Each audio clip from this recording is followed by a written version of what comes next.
Dear students, today we will read lesson third. The title of the lesson is Discovering Tut. The saga continues. And the author of this lesson is A.R. Williams.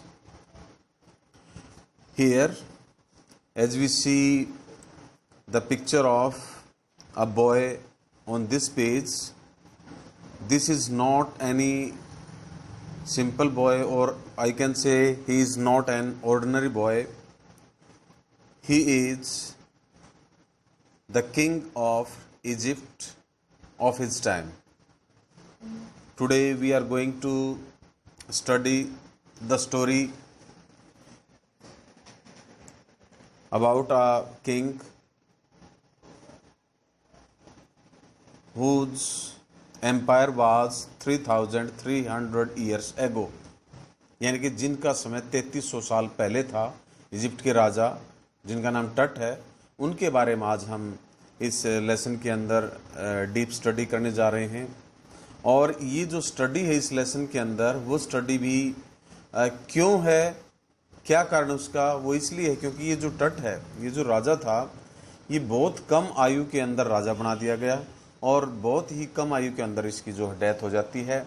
और जो इसकी death हो वो एक mystery है, और इस mystery को डिस्क्लोज करने के लिए टाइम टू टाइम कोशिशें होती रही। इसकी जो मम्मी है यानी कि डेड बॉडी है, उसको टोम के अंदर, कब्र के अंदर दफन किया गया था।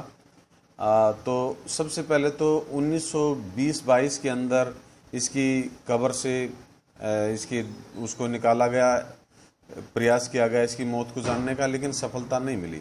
उसके बाद सन 2005 के अंदर फिर से सीटी स्कैन वगैरह किया गया, और इसकी क्या मिस्ट्री या क्या राज, इसकी मौत का क्या रहस्य पता चला, वो हम इस लेसन के अंदर डिटेल में हमें पता चलेगा। तो ठीक है, हम आज का अपना लेसन स्टार्ट करते हैं। Let us start reading the lesson in detail, and then we will be able to find out what is the real reason or cause of his death. He was just a teenager when he died, the last heir of a powerful family that had ruled Egypt and its empire for centuries. He was laid to rest laden with gold and eventually forgotten. Since the discovery of his tomb in 1922, the modern world has speculated about what happened to him, with murder being the most extreme possibility. कह रहे हैं कि 1922 में जब इसकी ट्यूम mean कब्र को पहली बार खोदा गया, तो अनुमान लगाया गया कि शायद मौत जो है, इसकी जो मौत थी उसके अंदर मर्डर हुआ था, यानी कि इसका कत्ल किया गया था। जो ये लड़का हम जो फोटो देख रहे हैं, इसका नाम टट है, ये राजा था इजिप्ट का, और ये माना गया कि इसकी हत्या हुई थी। Now living his tomb for the first time in almost 80 years, और लगभग उसकी 80 साल बाद, यानी कि 1922 के 80 साल बाद, 2000 कुछ भी यानी 2005 के आसपास, टट has undergone a CT scan. सन 2005 में इसका सीटी स्कैन किया गया डॉक्टर्स के द्वारा, और देखते हैं इसमें फिर क्या राज निकल के आता है। An angry wind stirred up ghostly dust devils as King Tut was taken from his resting place in the ancient Egyptian cemetery known as the Valley of the Kings. कह रहे हैं कि जब इसकी डेड बॉडी को वहाँ से निकाला गया, रेस्टिंग प्लेस से निकाला गया, और जो सिमेट्री थी यानी कब्रिस्तान था, उसको जाना जाता था द वैली ऑफ किंग्स, यानी कि राजाओं की घाटी। Dark bellied clouds had scudded spread, फैल गए अक्रॉस द डेजर्ट, काले आसमान के अंदर बादल फैल गए। All day and now were willing the stars in casket grey, और वहाँ पर कैस्केट ग्रे के रूप में आकाश में तारे दिखाई देने लगे। इट वॉज 6 PM ऑन 5 जनवरी, शाम के 6 बजे थे, 5 जनवरी 2005 की बात है। Time to be noted, time ध्यान दिया जाए कि जब सीटी स्कैन किया गया तो निकाला गया इसको, तो 5 जनवरी 2005 की शाम के 6 बजे का टाइम था। The world's most famous mummy glided head first into a CT scanner brought here to probe the lingering medical mysteries of this little understood younger ruler who died more than 3,300 years ago. करेंगे छोटी ही आयु का जो राजा था, 3,300 वर्ष पहले जिसकी मौत हो गई थी, उसके राज को खोलने के लिए अब प्रयास किए जा रहे हैं। All afternoon, the usual line of tourists from around the world had descended into the cramped rock cut tomb some 26 feet underground to pay their respects.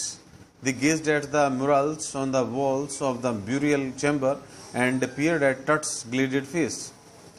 The most striking feature of his mummy-shaped outer coffin lived. Some visitors read from guidebooks in a whisper, others stood silently, perhaps pondering Tut's untimely death in his late teens, or wondering with a shiver if the pharaoh's curse, death, or misfortune falling upon those who disturbed him was really true. वहाँ पर बहुत सारे tourist भी आए हुए थे, पर्यटक भी आए हुए थे, और वो देख रहे थे कि किस प्रकार से टट की जो थी कब्र थी, किस प्रकार से उसको वहाँ से निकाला गया और उसकी कब्र के ऊपर क्या क्या शब्द लिखे गए होंगे। शायद लोग इस चीज़ का अनुमान लगा रहे थे कि इसकी हत्या की गई है और कितनी थोड़ी आयु में इसकी हत्या या मौत हो गई थी। वो सभी इन चीज़ों के बारे में शायद आपस में डिस्कस कर रहे थे।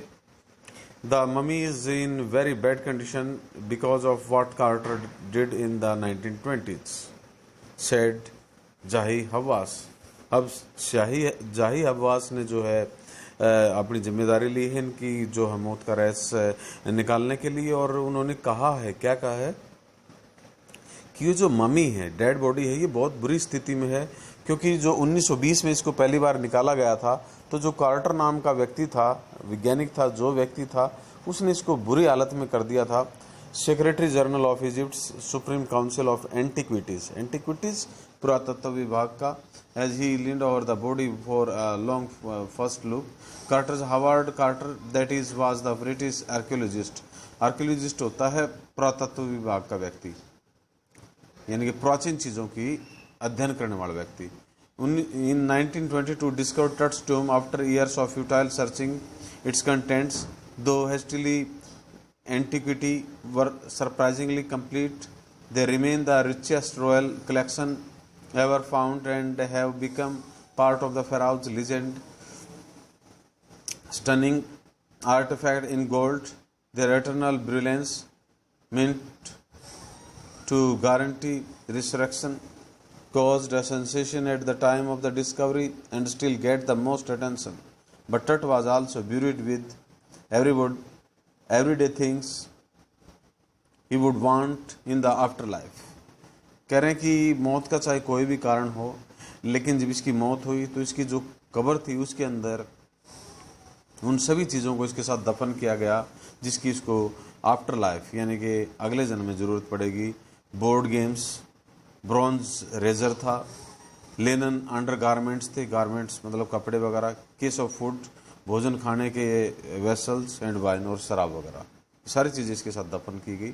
After months of carefully recording of pharaoh's funerary treasures, pharaoh king राजा की जो ये कीमती चीज़ों के साथ इसका दफन किया गया। Carter began investigating his 3 nested coffins, और इसकी जो डेड बॉडी है उसको 3 कॉफिन के अंदर, 3 ताबूतों के अंदर इसको ढका गया था।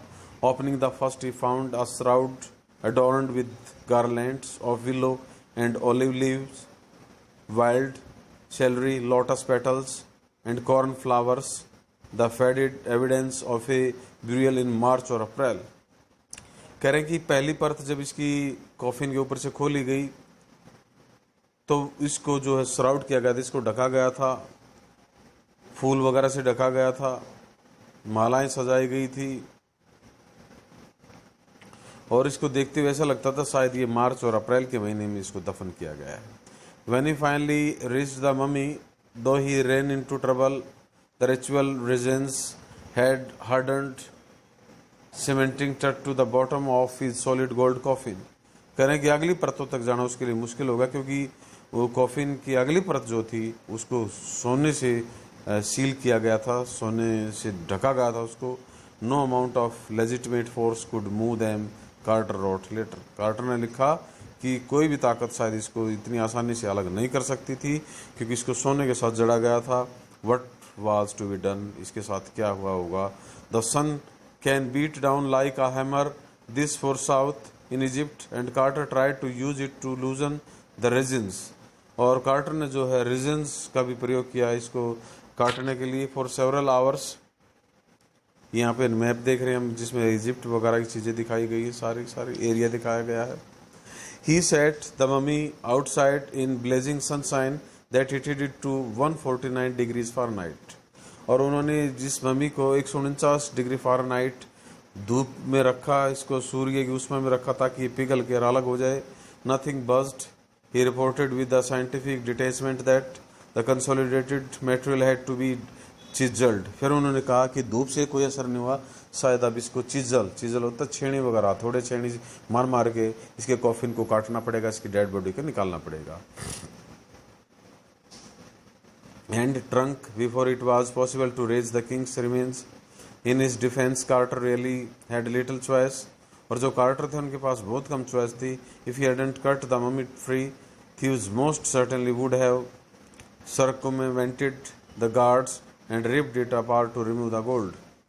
अगर वो सुरक्षित रूप से इसको नहीं निकाल पाते तो उनको खतरा था कि चोर जो है वो इसका जो डेड बॉडी के साथ जो सोना था उसको निकाल कर ले जाएंगे. In Tut's time, the royals were fabulously wealthy. जो टट का समय था उस समय जो अमीर रॉयल्स थे, राजा महाराजा थे, वो फेबुलसली शानदार ढंग से वेल्दी थे, अमीर थे. एंड दे थॉट और हॉप्ड और मानते थे they could take their riches with them. और ऐसा माना जाता था कि मौत के बाद वो अपनी रिचेस यानी कि अपनी अमीरी जो उसको साथ ले जा सकते हैं. For a journey to the great beyond, kings Tut was lavished with glittering goods.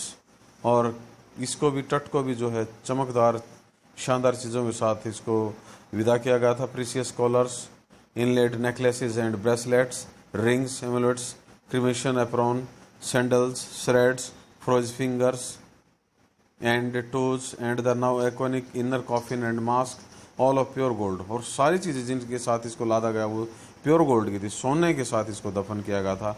To separate Tet from his adornments, Carter's men removed the mummy's head and served neatly before joint. कह रहे कि पहले सिर को काट कर अलग किया गया, जब उन्होंने अब बाद में जब ये डॉक्टर इसका जो इन्वेस्टिगेटिंग कर रहे हैं उन्होंने इसके सर काट कर अलग किया गया क्योंकि ये निकल नहीं पा रहा था. Once they had finished they reassembled the remains on a layer of sand in a wooden box with the padding that concealed the damage the bed where Tut was now rests. Archaeology has changed substantially in the intervening decades, focusing less on treasures and more on the fascinating details of life and intriguing mysteries of death. It also uses more sophisticated tools. Sophisticated होता आधुनिक यंत्रों का प्रयोग किया गया इसको अलग करने के लिए, including medical technology का भी. In 1968, more than 40 years after Carter's discovery, an anatomy professor x-rayed the mummy and revealed a startling fact beneath the resin that his chest, his breastbone and front ribs are missing. और जब उन्होंने इसको निकाला और जब coffin से इसकी dead body को निकाला तो उन्होंने पाया कि इसकी जो छाती की जो रिब्स हैं, हड्डियां हैं, पसलियां हैं, उनमें से कुछ हड्डी पसली गायब हैं.